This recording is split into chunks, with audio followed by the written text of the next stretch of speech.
Hey guys, so now that you understand the core fundamentals of JavaScript and the DOM, you should be able to start writing small applications. So we're going to take many of the things that we've learned so far and we're going to create a couple small projects with them. So this project is going to be a loan calculator. This is something that an actual accountant could use to quickly show their clients how long it would take to pay a loan back, how much interest would be, how much the total amount would be, and so on.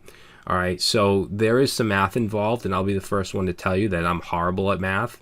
I had to look up the calculations and the formula to get these results, but that's the thing. You can look up any formula or calculation you want and then implement it into your application. So, for instance, if you want to build a temperature Fahrenheit to Celsius converter or a currency converter, you should be able to do that just by Googling the correct algorithm or calculation. So you don't actually have to be really good at math to build these things. All right, you just need to know where to put the formula in your code and then from what fields, input fields, to get the correct numbers from.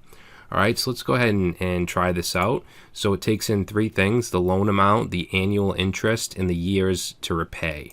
All right, so let's say we want a $10,000 loan and we want a 2% interest and we want 2 years to pay it back. So we'll calculate.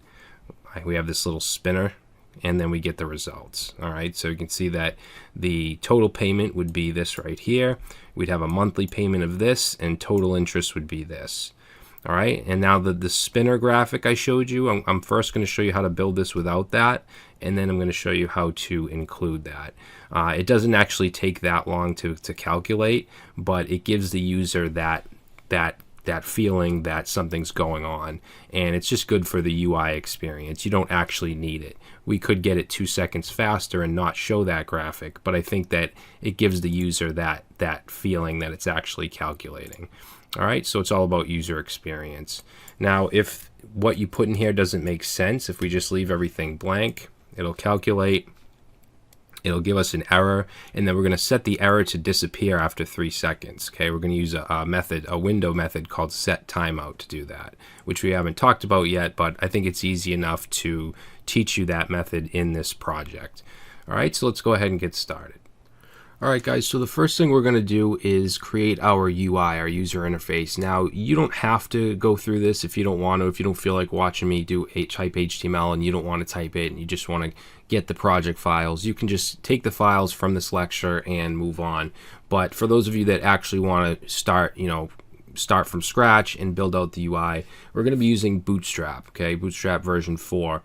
And it's going to be pretty simple. As you saw, we're just going to have a single form in the middle of the page, and we're going to use Bootstrap cards to give it that border and stuff. All right, so we're going to use the CDN. So if we go to Get Started here, it'll give us the CDN, but we're actually going to use the starter template.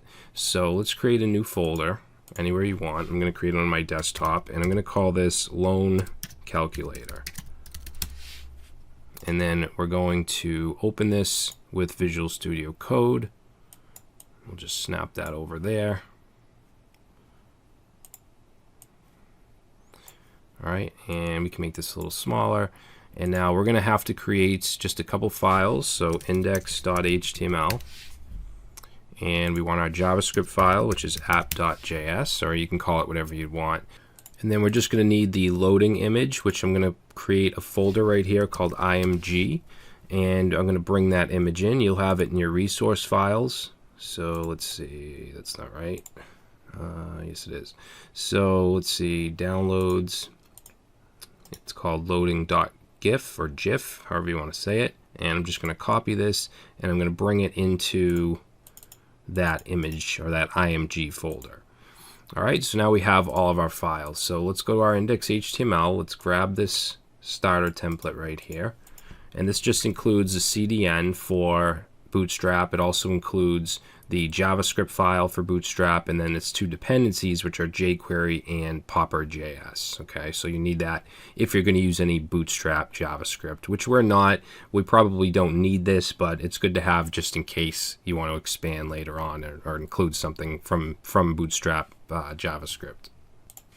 All right, so let's go ahead and go into the body here, get rid of that H1. I'm just going to close that, make this a little bigger.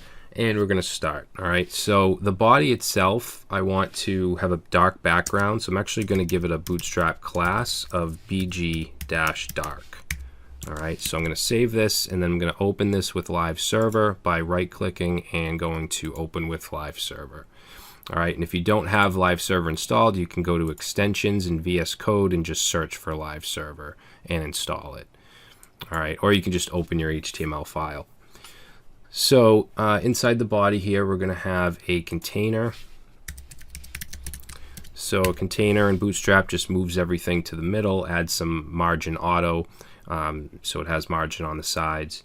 And then inside the container, we're going to use the grid system. So we're going to do a row. And if you're interested in Bootstrap 4, I do have a Bootstrap 4 course on Udemy. I'm sure that many of you have already taken it, and you should know all about this. But I'm not going to explain every single little thing about Bootstrap. So inside the row here, we want a 6-column div. So I'm going to say call-md-6.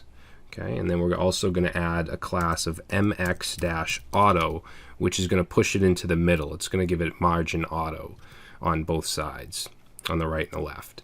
All right, so inside here, we're going to create a card class. It's also going to have a class of card body. I also want everything to be centered, so I'm going to give it a class of text center. And then I'm also going to give it a class of mt-5, which gives it some margin on the top. All right, so let's go ahead and save that, and we should have our card right in the middle. And even if the browser's bigger, it should stay in the middle because we have that MX Auto class. All right, so from here, what we want to do is add our heading. So it's going to be an H1, and I'm going to give it a class of heading, which we'll use to grab onto it later on. We're also going to give it a class of display-5, which is a Bootstrap class, makes it a certain size, and then some padding on the bottom, so PB-3. All right, and then in this H1, we're just going to say loan calculator. And save, and there we go. All right, so now we want to create our form. So we're going to have a form, and it's going to have an ID of loan-form.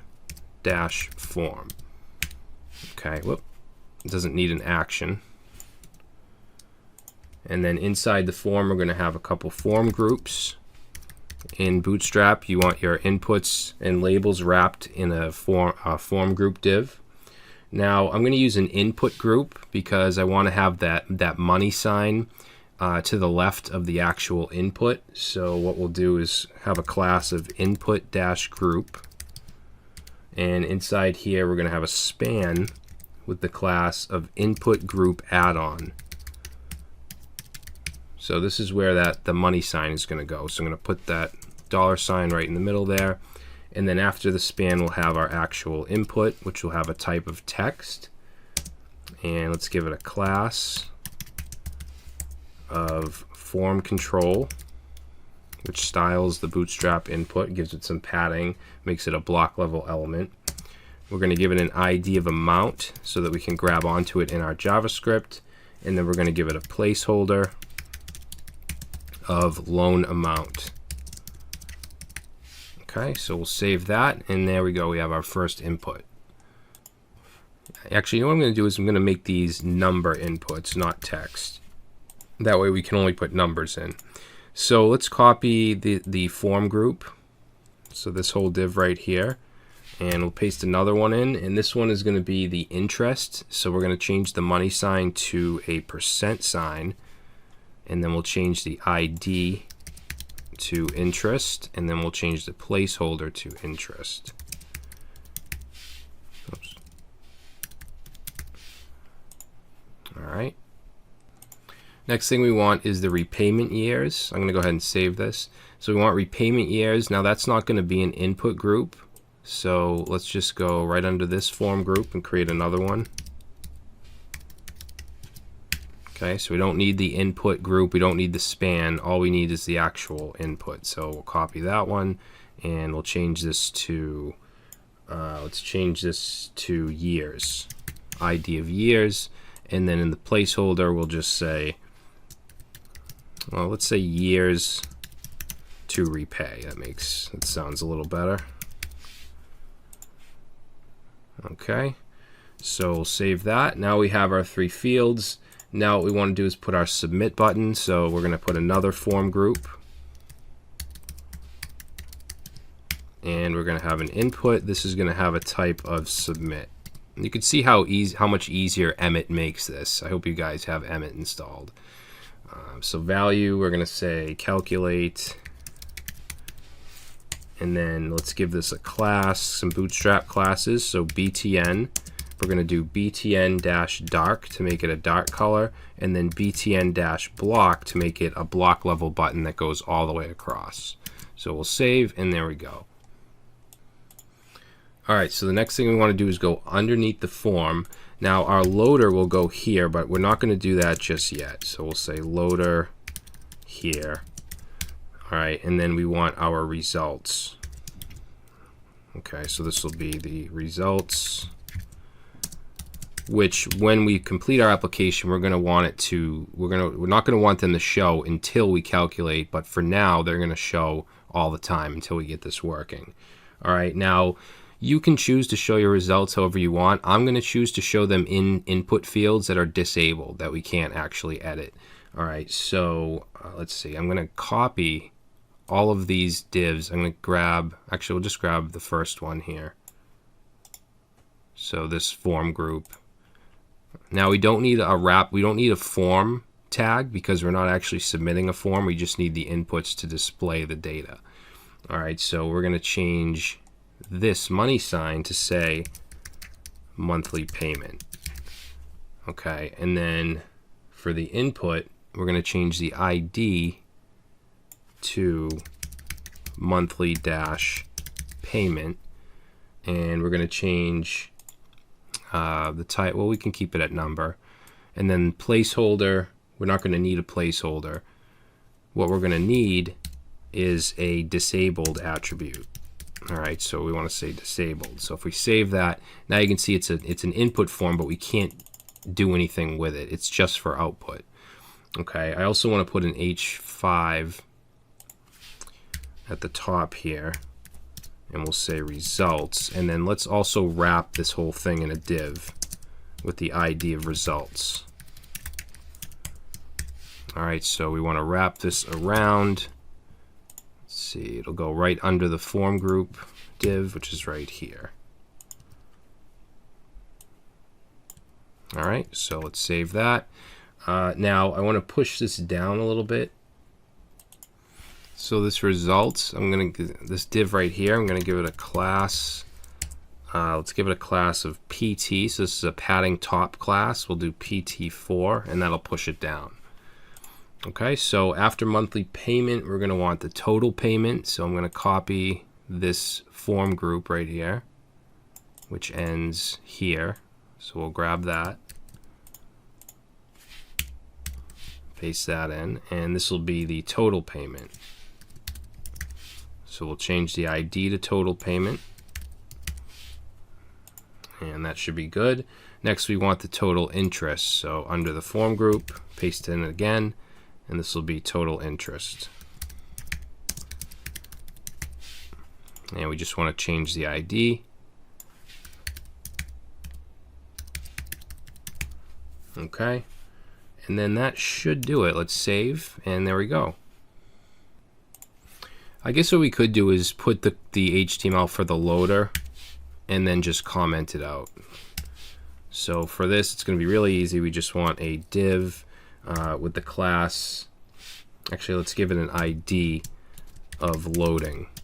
And then inside here, we want our image, and it's going to have a source of it's in the IMG folder, and then loading.gif or GIF. Okay, so if we save that, it's going to show it, but we don't want that to be displayed, or we don't even want this to be working yet, so let's comment this out. And save. So now we can't see that. Now the last thing we want to do is make sure we include our app.js script, which we haven't done, so we're going to put this at the bottom here. We'll say script, and we want this to have a source of app.js.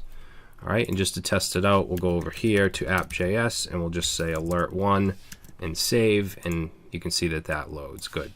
All right, so let's save this, and then in the next video we're going to start to add our functionality. We want to add an event listener onto this button and calculate our stuff here. All right, so I will see you in the next video.